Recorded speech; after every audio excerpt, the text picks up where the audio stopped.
C.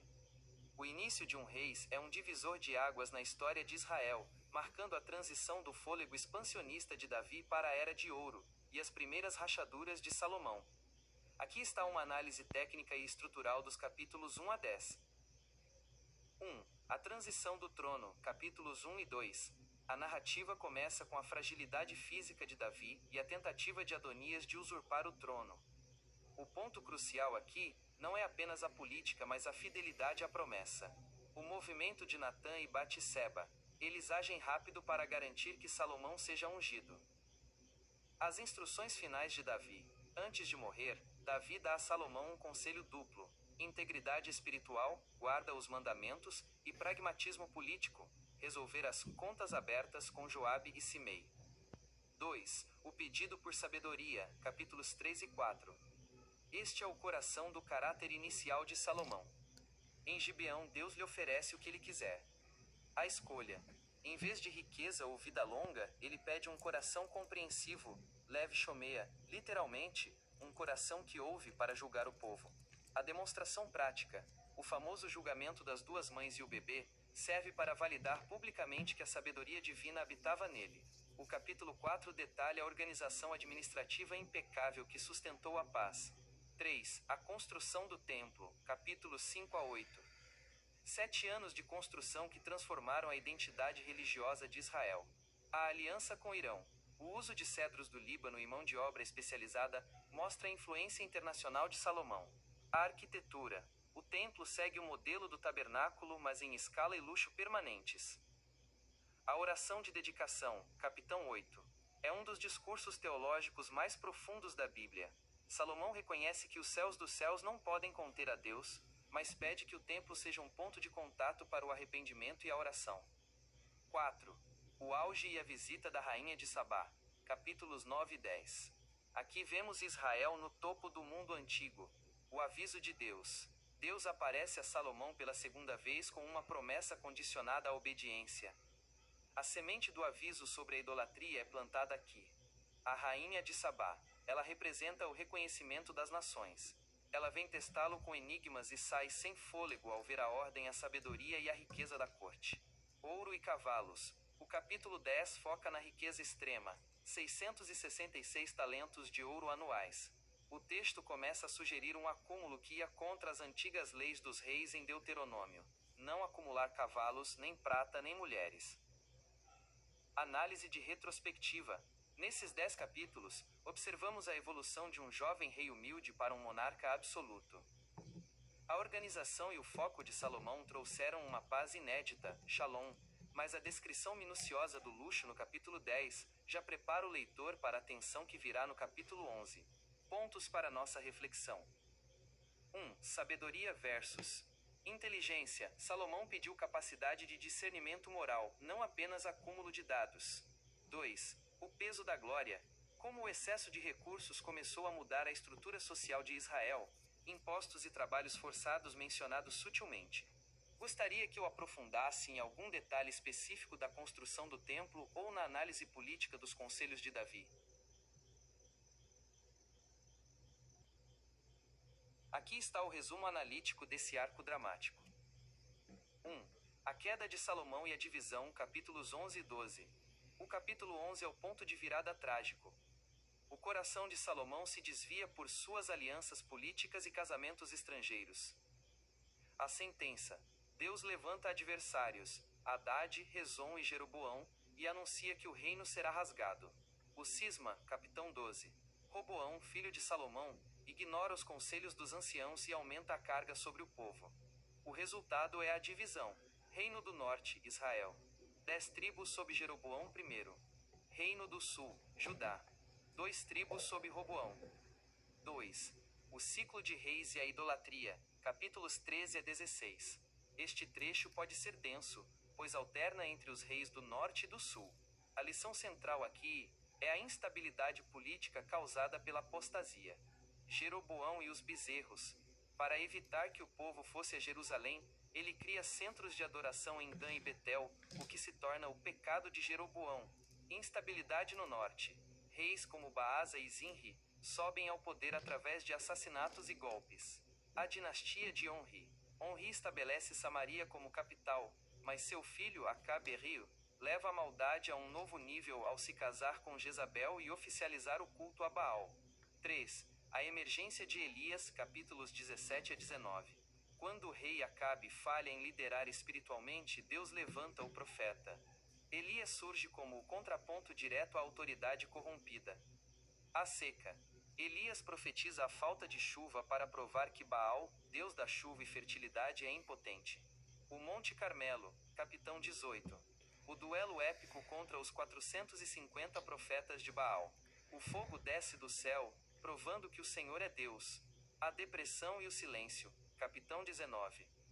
Após a vitória, Elias foge de Jezabel e entra em um colapso emocional. Deus o encontra no cício suave, uma brisa leve, mostrando que sua presença não está apenas no fogo ou no terremoto, mas na constância. 4.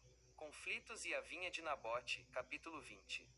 O capítulo 20 foca na guerra política e militar. Guerra contra a Assíria. Ben-Hadad sitia Samaria. Apesar da impiedade de Acabe, Deus concede vitória a Israel para demonstrar sua soberania sobre deuses das montanhas e das planícies. A clemência mal direcionada. Acabe poupa o rei sírio, recebendo uma profecia de julgamento por não cumprir a justiça divina. Análise de retrospectiva. Neste bloco, a narrativa deixa de ser sobre construção de prédios e passa a ser sobre a construção do caráter nacional. O contraste. Vemos a sabedoria humana de Salomão, capitão 10, falhar, enquanto a dependência divina de Elias, capitão 17 a 19, sustenta a nação no deserto. O padrão. O autor de Reis avalia cada rei por um único critério. Ele fez o que era reto aos olhos do Senhor? A maioria falhou. O que você gostaria de analisar agora? Podemos focar no confronto do Monte Carmelo ou no impacto psicológico da fuga de Elias no capítulo 19? Na verdade, Mateus, não existe um intervalo de tempo entre o final de um reis e o início de dois reis. A divisão entre esses dois livros é puramente editorial, feita para caber nos rolos de pergaminho da época. A história é uma continuação direta e imediata. O livro de um reis termina com o reinado de Acasias, filho de Acabe, em Israel. E dois reis começa exatamente com a doença de Acasias e o fim do ministério de Elias. Aqui está o resumo analítico dos capítulos 1 a 10 de Dois Reis. 1. A transição profética, capítulos 1 e 2. O fim de Acasias, capitão 1. O rei busca conselhos de deuses estrangeiros, Baal-Zebub, e Elias profetiza sua morte por desprezar o Deus de Israel. A ascensão de Eliseu, capitão 2. Elias é levado ao céu em um redemoinho com carros de fogo. Eliseu pede e recebe uma porção dobrada do espírito de Elias, assumindo o papel de profeta principal. O milagre da travessia do Jordão confirma sua autoridade. 2. Milagres e guerra, capítulos 3 a 7. Este bloco foca intensamente no ministério de Eliseu, mostrando que a palavra de Deus é soberana sobre a natureza, a vida e a morte. Guerra contra Moabe, capitão 3. Uma aliança entre Israel e Judá vence Moabe após Eliseu profetizar a chegada de água no deserto. O ciclo de milagres, capitão 4. Eliseu multiplica o azeite da viúva, ressuscita o filho da sunamita e neutraliza o veneno em uma panela de comida. A cura de Naamã, capitão 5. O general sírio é curado da lepra ao mergulhar no Jordão. Este capítulo destaca a fé de um estrangeiro em contraste com a ganância de Geazi, servo de Eliseu. Cegueira e fome. Capitão 6 e 7. Eliseu cega o exército sírio e, mais tarde, profetiza o fim de uma fome terrível em Samaria causada por um cerco. A profecia se cumpre de forma improvável através de 4 leprosos. 3. Mudanças dinásticas e o julgamento de Acabe, capítulos 8 e 9. Hazael na Síria, capitão 8. Eliseu chora ao profetizar que Hazael se tornará rei da Síria e causará grande sofrimento a Israel. A unção de Jeú, capitão 9. Por ordem de Eliseu, um jovem profeta unge Jeú como rei de Israel para exterminar a casa de Acabe. Jeú executa o rei Jorão, Israel, o rei Acasias, Judá, e a rainha Jezabel, cumprindo a profecia de Elias. 4. O extermínio de Baal, capítulo 10. O zelo de Jeú. Ele mata todos os descendentes de Acabe e organiza uma armadilha para os adoradores de Baal, transformando o templo de Baal em uma latrina. O veredito: embora Jeú tenha limpado Israel da adoração de Baal, ele não removeu os bezerros de ouro de Jeroboão. Por isso, seu reinado é visto como parcialmente bem-sucedido, mas espiritualmente incompleto. Pontos para reflexão. MTH 2026. 1. Sucessão de poder. Note como a transição de Elias para Eliseu, capitão 2, é muito mais harmoniosa do que as transições dos reis, que geralmente envolvem sangue. 2. O poder da palavra. Do capítulo 1 ao 10, quase todos os eventos políticos importantes são precedidos por uma profecia. O autor quer mostrar que, embora os reis achem que mandam, é a palavra de Deus que conduz a história. Você gostaria que eu detalhasse algum desses milagres de Eliseu ou o momento da unção de Jeú? Retomando a leitura, MTH 2026. Este bloco, capítulos 11 a 23, é o trecho mais dramático de 2 Reis, pois narra o declínio acelerado de Israel, o norte, até sua queda total, e as últimas tentativas de reforma em Judá, o sul. Aqui está a análise técnica desse período. 1. O golpe de Atalha e a reforma de Joás, capítulos 11 e 12. A rainha usurpadora, Atalha tenta exterminar a linhagem real de Davi para assumir o trono de Judá. Apenas o pequeno Joás é escondido no templo. A restauração. O sacerdote Joiada lidera uma revolta, coroa Joás e executa a Atalha. O conserto do templo. Joás inicia uma grande reforma física no templo, estabelecendo um sistema de arrecadação para a manutenção. No entanto, o texto nota que os altos, lugares de idolatria, não foram removidos. 2. A queda de Israel, norte. Capítulos 13 a 17. Enquanto Judá oscila, o reino do norte entra em colapso moral e político. Morte de Eliseu, capitão 13. Mesmo em seu leito de morte, o profeta ainda profetiza vitórias militares contra a Síria. Instabilidade extrema. Reis como Zacarias, Salum, Menahem, Pecaías e Peca sobem ao poder através de assassinatos. O caos interno facilita a invasão estrangeira. O fim, capitão 17. O rei Oséias tenta se aliar ao Egito contra a Assíria. O rei assírio Salmanasser sitia Samaria por 3 anos. O cativeiro. Em 722 a.C., Israel é levado para o exílio. O texto bíblico é enfático. Isso aconteceu porque o povo pecou contra o Senhor. Samaria é repovoada por estrangeiros, dando origem aos samaritanos. 3. O renascimento sob Ezequias, capítulos 18 a 20. Após a queda do norte, o foco volta para Judá, onde surge um dos seus maiores reis. Reforma radical. Ezequias destrói os ídolos e até a serpente de bronze de Moisés, que havia se tornado objeto de adoração. O cerco de Senaqueribe. A Assíria tenta invadir Jerusalém. Ezequias ora, o profeta Isaías traz a resposta, e o anjo do Senhor derrota o exército assírio em uma única noite. A doença e o erro.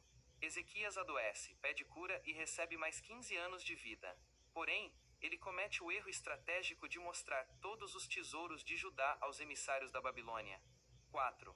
O abismo de Manassés e a reforma de Josias, capítulos 21 a 23. Manassés, capitão 21. O pior rei de Judá. Ele reconstrói tudo o que seu pai destruiu e pratica abominações extremas. O julgamento final de Judá é selado aqui. Josias e o livro da lei, capitão 22 e 23. O neto de Manassés assume aos 8 anos. Durante uma reforma no templo, o livro da lei é encontrado. Ao ouvir a leitura, Josias rasga suas vestes em arrependimento. A grande faxina. Josias promove a maior reforma espiritual da história de Judá, celebrando a Páscoa como nunca antes. Infelizmente, apesar do esforço de Josias, a ira de Deus contra Judá, devido aos pecados de Manassés, não retrocedeu. Reflexão para nosso estudo. MTH 2026. 1. A sobrevivência da linhagem. Note como no capitão 11 a linhagem de Davi quase foi extinta. Se Joás não tivesse sido escondido, as promessas de Deus teriam sido interrompidas ali. 2. O contraste de liderança. Vemos que um bom rei, como Ezequias ou Josias, pode adiar o julgamento, mas a raiz da idolatria no coração do povo era profunda demais. O capítulo 23 termina com a morte trágica de Josias em uma batalha contra o faraó Neco. Gostaria de fechar o livro de 2 Reis, capítulos 24 e 25, agora ou quer discutir algum ponto específico dessas reformas? Chegamos ao desfecho inevitável, MTH 2026. Os capítulos 24 e 25 de 2 Reis narram a queda de Jerusalém e o fim da monarquia de Judá. Se o capítulo 17 foi o fim do Reino do Norte, Israel, aqui testemunhamos o apagar das luzes do Reino do Sul. Aqui está o resumo final. 1. O cerco de Nabucodonosor, capítulo 24. Após a morte de Josias, Judá torna-se um joguete político entre o Egito e a Babilônia. Joaquim e a rebelião. Joaquim torna-se vassalo de Nabucodonosor, mas depois se rebela. O texto afirma que isso aconteceu por ordem do Senhor, para remover Judá de sua presença por causa dos pecados de Manassés. A primeira deportação. O filho de Joaquim, Joaquim, também chamado de Jeconias, reina apenas 3 meses. Nabucodonosor sitia Jerusalém e leva o rei, os tesouros do templo e a elite da sociedade, incluindo artesãos e guerreiros, para a Babilônia. Zedequias, o último rei. Nabucodonosor coloca Matanias, tio de Joaquim, no trono, e muda seu nome para Zedequias. Ele reina 11 anos e, num ato de desespero político, também se rebela contra a Babilônia. 2. A queda e a destruição total, capítulo 25. Este é um dos capítulos mais tristes de toda a narrativa bíblica. O cerco final. No 9º ano de Zedequias, o exército babilônico cerca Jerusalém. A fome torna-se tão severa que a resistência colapsa. A tragédia de Zedequias. O rei tenta fugir, mas é capturado. Seus filhos são mortos diante de seus olhos, e depois ele é cegado e levado em correntes para a Babilônia. A última coisa que ele viu foi a morte de sua descendência. O templo em cinzas. Nebuzaradã, o capitão da guarda babilônica, incendeia o templo do Senhor, o palácio real e todas as casas importantes de Jerusalém. Os muros da cidade são derrubados. O exílio. O restante do povo é levado cativo, restando apenas os mais pobres para cuidar das vinhas e dos campos. 3. A governança de Gedalias e a fuga para o Egito. Nabucodonosor nomeia Gedalias como governador sobre os remanescentes. Ele tenta estabilizar a terra, mas é assassinado por Ismael, da linhagem real. Com medo da retaliação babilônica, o restante do povo foge para o Egito, voltando exatamente para o lugar de onde Deus os havia tirado com Moisés. O raio de esperança, o final do livro.